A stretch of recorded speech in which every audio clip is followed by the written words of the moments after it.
ओम नमो भगवते वासुदेवाय। जय Shri Krishna.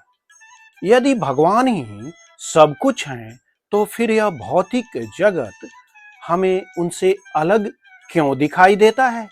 If God is everything, then why does this material world appears to be separate from him?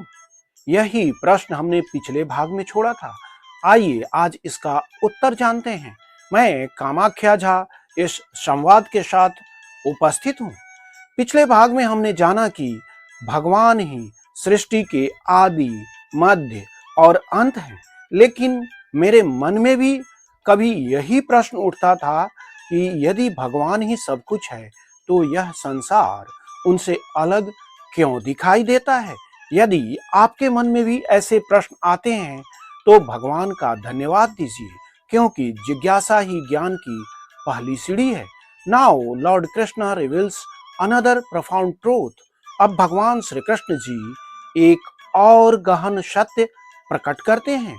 इस प्रश्न का उत्तर हमें श्रीमद् भागवतम अर्थात भागवत पुराण के द्वितीय स्कंध 9 अध्याय श्लोक संख्या 34 में मिलता है। Now let us understand what this verse really means. आइए अब समझते हैं कि इस श्लोक का वास्तविक अर्थ क्या है।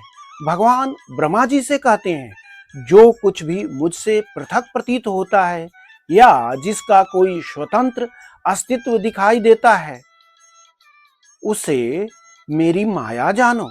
जैसे अंधकार में भ्रम उत्पन्न हो जाता है, उसी प्रकार भगवान को भूल जाने पर जीव इस संसार को उनसे अलग मानने लगता है। वास्तव में यह संपूर्ण जगत भगवान की ही शक्ति का विस्तार है।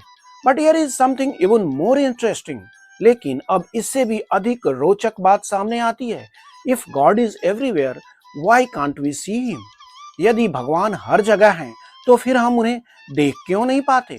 Let us discover this divine vision in the next part. आइए अगले भाग में इस दिव्य दृष्टि को समझते हैं। जय श्री कृष्ण।